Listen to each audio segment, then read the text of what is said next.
Block मुख्यालय बरमकेला में बढ़ते व्यवसायिक गतिविधियों के कारण लगातार एक निजी बैंक की मांग की जा रही थी, मगर उसकी कोई सुनवाई नहीं हो पा रही थी। ऐसे समय में जब चैम्बर ऑफ कॉमर्स इकाई बरमकेला का अध्यक्ष रतन शर्मा को बनाया गया, तो इसके बाद कुछ पहल काम आई। तब से उन्होंने व्यवसायियों और आम जनता के हितों के लिए एक निजी बैंक खुलवाने के लिए भरोसा दिलाया था, ताकि छोटे छोटे कामों के लिए 55 किलोमीटर दूर रायगढ़ बार बार जाना ना पड़े। इसके लिए उन्होंने प्रदेश स्तर पर लगातार प्रयास किए, पत्र के माध्यम से और चर्चा करके, मगर कोई ठोस आश्वासन नहीं मिल पाया।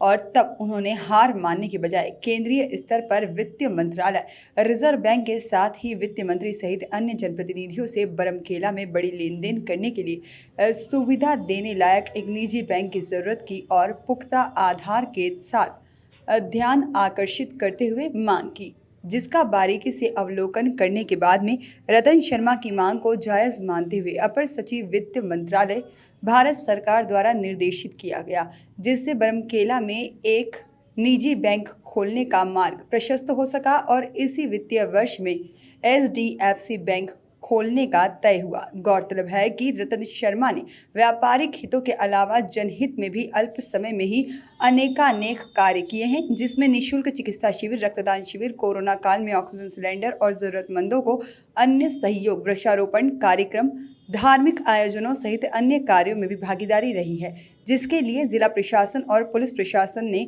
प्रशस्ति पत्र देकर सम्मानित किया है और साथ ही साथ चैम्बर ऑफ कॉमर्स इकाई बरमकेला को प्रदेश में एक नई ऊंचाई और पहचान दी है। अब उनके ही प्रयासों का ही नतीजा है कि समूचे बरमकेला अंचल को HDFC बैंक की सौगात मिलने जा रही है। जी बताएंगे, यहाँ बैंक खोलने के लिए काफ़ी लंबे समय से मांगे आ रही हैं और HDFC बैंक खुलने जा रही है, क्या कुछ कहेंगे? मैं रतन शर्मा, अध्यक्ष चैम्बर ऑफ कॉमर्स इकाई बरमकेला। चैम्बर परिवार की टीम से बहुत दिन से प्रयासरत थी कि यहाँ एक निजी राष्ट्रीयकृत बैंक खुला जाए और बरमकेला एक व्यावसायिक क्षेत्र है और यहाँ आम नागरिकों को बैंक की असुविधा को देखते हुए काफ़ी दिनों से चैम्बर के तरफ से मांग किया जा रहा था, जिसमें जनप्रतिनिधि, जिला कलेक्टर, अपने जो भी रिजर्व बैंक, वित्त मंत्रालय, सभी को पत्रचार से व्यवहार किया जा रहा था।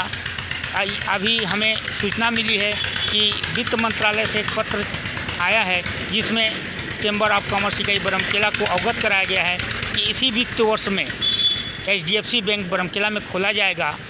इसमें हमारे चैम्बर के पूरी टीम बहुत ही मेहनत और उसका प्रयास था, जिससे इस अंचल में खुशी की लहर दौड़ पड़ी है।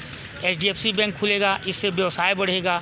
हर आदमी को, यहाँ के जितने भी बड़े व्यवसायी थे सभी को रायगढ़ जाना पड़ता था, उससे अब जो भी सहूलियत होगा अपने बरमकेला में मिलेगी। इससे व्यापार भी बढ़ेगा, आम नागरिकों को सुविधा भी होगा। इसीलिए चैम्बर परिवार पूरा अपने जितने भी SBI, रिजर्व बैंक, सबको धन्यवाद देते हैं और आगे हम और भी बैंक खुलवाने के लिए प्रयासरत हैं। यहाँ एक ट्रेजरी भी खोलना बहुत ज़रूरी है, क्योंकि हमको 20 रुपये का भी चालान पटाना पड़ता है तो हमको पूरा दिन खराब होता है और इससे हमको बरमकेला एरिया में बहुत ज़रूरी है कि ट्रेजरी भी खोला जाए। बैंक की मांग तो पूरी हुई है, लेकिन एक बैंक से काम नहीं चलेगा और एक बैंक खुलना चाहिए। बैंक ऑफ बड़ौदा के लिए भी लगे हुए हैं, वो भी खुलने में प्रयासरत हैं। हमको सूचना मिली है कि रायपुर से बैंक ऑफ बड़ौदा की टीम आएगी चैम्बर ऑफ कॉमर्स इकाई बरमकेला।